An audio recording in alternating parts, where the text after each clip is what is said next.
Hello, everyone. Welcome to this episode of The Guido Goes Off. As always, I thank you folks for watching. We're going to get right into this show with apparently more claims from documentary filmmaker Joe Bravo. For those of you who don't know who Joe Bravo is, he's the one that recently interviewed convicted steroid peddler Richard Rodriguez. Now, you're probably wondering why I'm even talking about this on a wrestling show. Well, it was during a video session that he did mention that Rodriguez mentioned at least 3 of his top celebrity clients. One of them, of course, being renowned WWE superstar Roman Reigns. Ever since this story broke, Reigns has his only defense has been he had never met Rodriguez.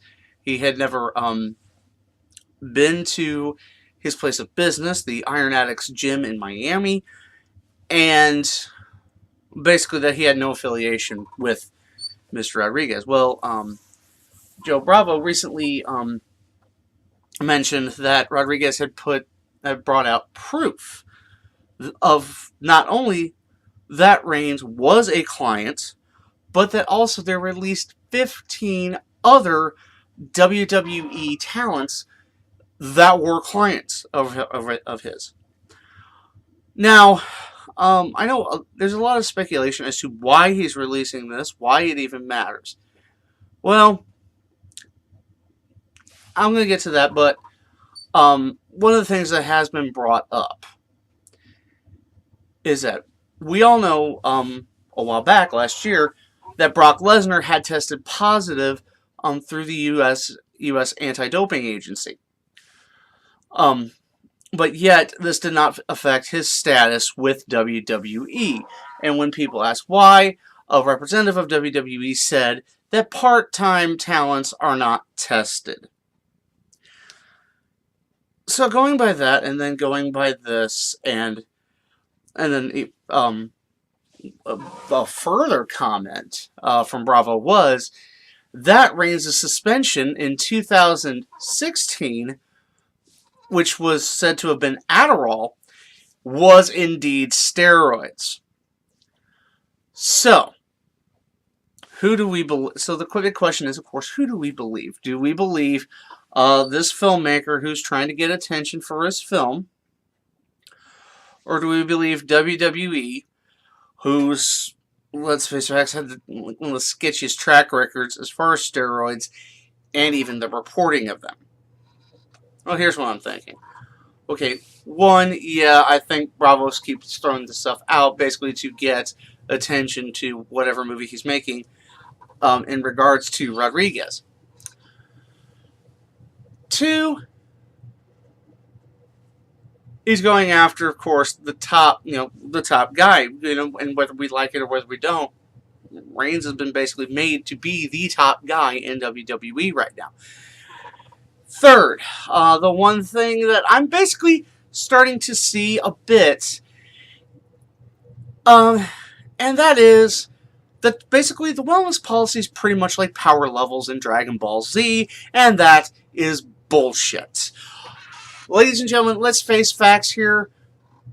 Let's face facts here. I'm not saying that testing doesn't go on.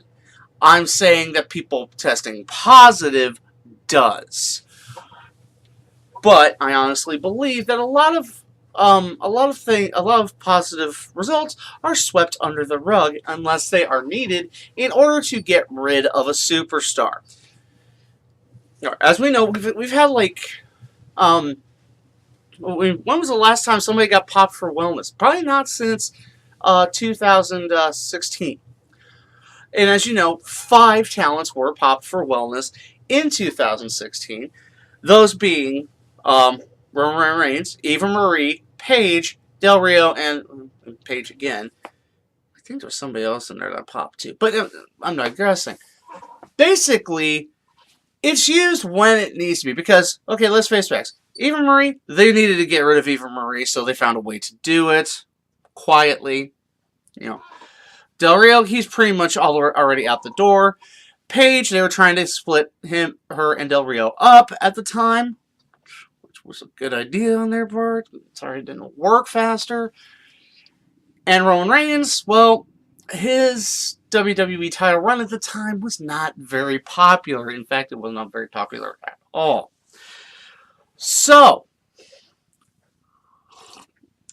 and then, let's go back to the Brock Lesnar thing. Them saying part-timers are not tested. And let me tell you, the wellness policy is great bathroom reading if you ever get the chance to go through it. Which I did. Probably more than I should have. But, hey, for you, the fans. And nowhere does it say that only full-time talent is tested. Nowhere does it say it's only full-time talent. There's no addendum for part-time talent. There's no where it says it's only full-time talent. No, any and all talent is tested. So, let's say in theory, okay, so let's face it. It's either they didn't test Lesnar, knowing he wouldn't pass, and therefore, or they tested Lesnar, he tested positive, they swept it under the rug, because, unlike, quote-unquote, legitimate sports, they don't have, they're not under any, obligation to reveal any findings. In fact, they are not. They don't have to reveal any findings. They don't have to say if you tested positive or if you tested negative or anything. If you, it just seems like it's only used when they really want to get rid of somebody or they want to teach someone a lesson. And so that's why I'm thinking the wellness policy is BS. Because if it was enforced, Jinder Mahal would probably have had 2 strikes already. The back knee and now front knee, because getting somebody's got front knee now, is a dead giveaway.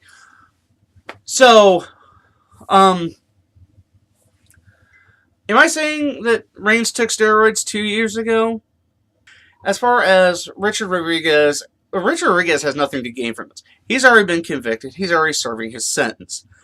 Now, this Mr. Bravo, on the other hand, does have something to gain from it by dragging Roman Reigns' name through the mud.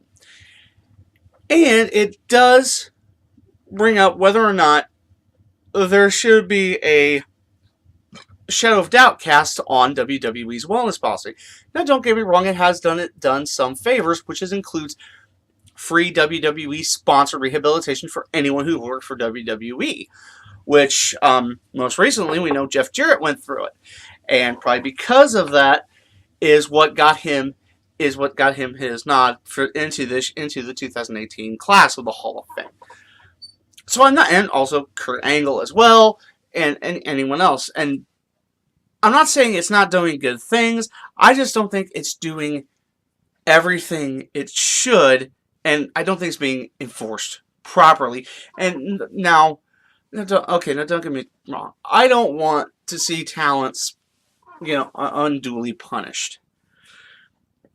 However, if this thing is in place, it should be enforced. If anything, to get Jinder Mahal off my TV. I might be able to live with Reigns, but Jinder... Oh, God. But again, so more on this as it develops. And so we're going to move on. All right, well, just in time for the road to WrestleMania...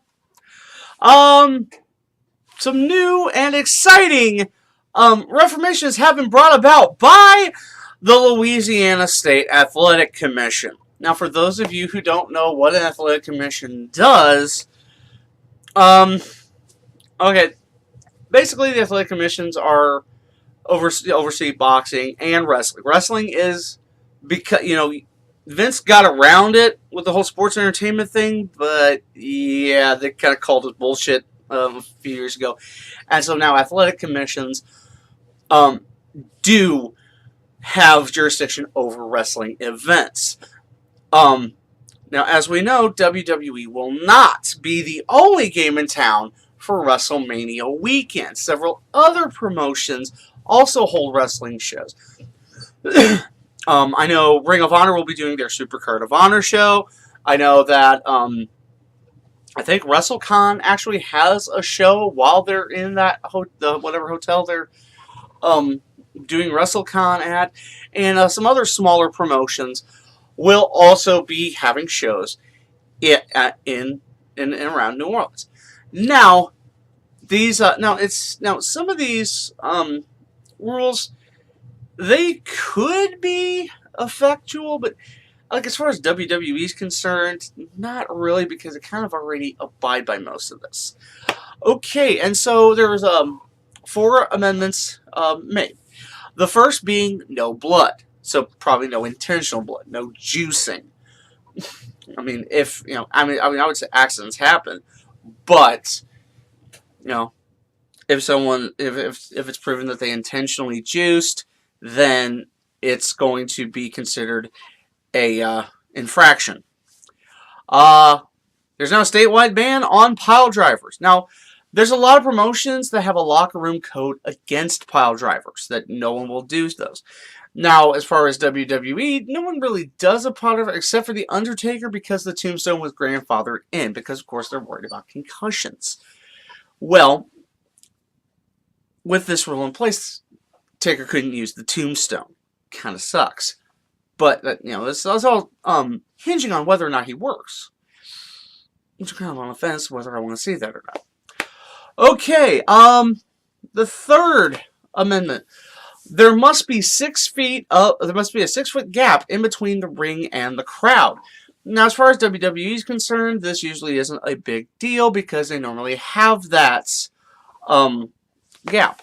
But as you know, certain promotions actually have the crowd rather close to the ring. In fact, some promotions actually have the crowd right at the ring. So this could affect them if they decide to do shows in Louisiana going forward.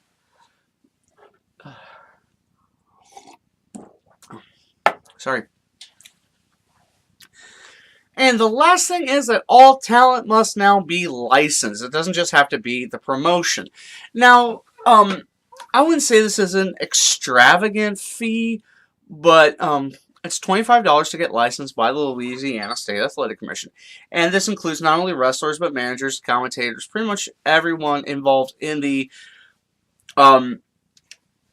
in-sight view of any wrestling show that takes place in the state of Louisiana.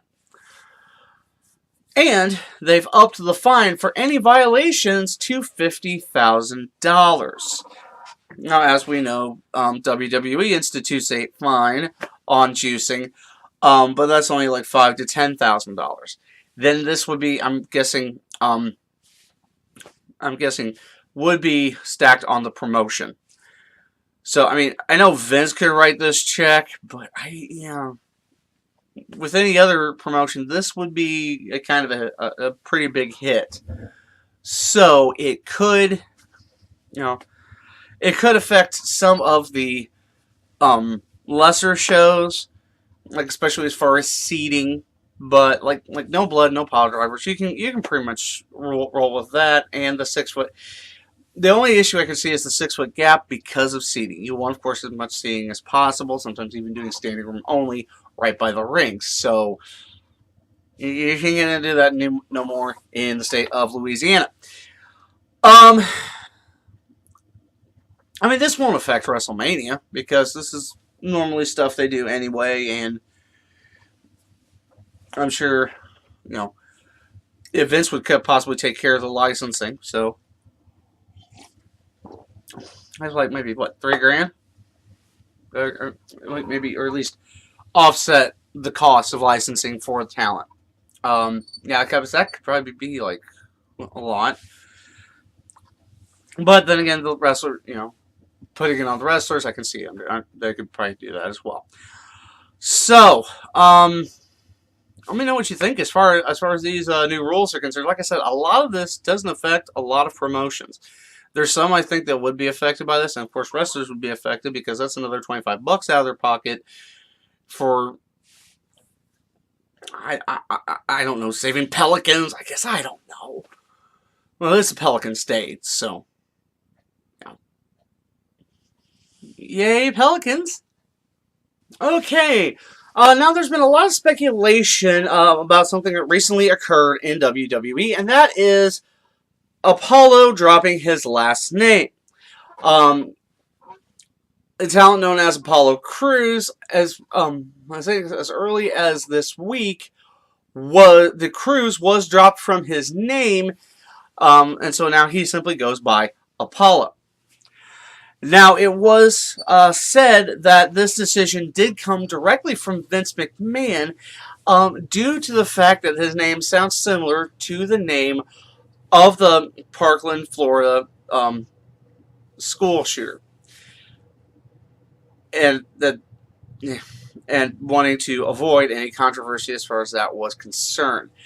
However, it has been determined this is not the case, and it's just simply Vince doing Vince things. You know, old man, crazy old man Vince. You know. Anything to say about that? Well, I guess most will work. So, apparently it just happened. If there's more on this, I think it was said that this was reported by Wrestling Observer, because they said there was a memo that went out, and there was no such memo. So, I don't know if God King Meltzer's saying things, but like I said, more on this as it develops, but I mean, it's just, this happens a lot, so I think we could just chalk this up to Vince doing something on a whim. Last thing I want to get to, and I think I know some guy, probably a few guys, that will be very interested in this. As we know, there's been a lot of interesting things happening in NXT. Of course, last night, the viewing, spoilers if you haven't seen it, and that is Johnny Gargano losing in his bid to become NXT champion again. And because of stipulation, he is now gone from NXT. But there's been a lot of speculation as to a couple of people who have been conspicuous by their absence, that being Billie Kay and Peyton Royce, the iconic duo. Well, it was reported by God King Meltzer and his Wrestling Observer newsletter, the reason the two have been out is because they have been recovering from their trip to the body shop. Oh, I gotta spell that out for you. They had some work done. They had breast augmentation surgery. There, I'm just gonna flat out say it. And it takes about 6 weeks to recover from that surgery, and so that's why they have not been on TV. So for those of you who thought the iconic duo needed bigger push, you got your wish. Yay for you. Honestly, I don't care. Just fucking wrestle. Well, that is going to do it for this episode of The Guido Goes Off. As always, I thank you folks for watching. If you have, of course, anything to say about the topics that I covered, feel free to drop a line in the comment section below. And as always, you can talk to me via my social media. And as always, please like this video, share it with everyone you know, and so if you haven't subscribed to the channel, please do. As you know, we're making the big push to WrestleMania. We've only got a few weeks left, so I'm trying to get 100 subscribers by WrestleMania. So everybody, talk this up, and of course, if you haven't subscribed, please subscribe, please.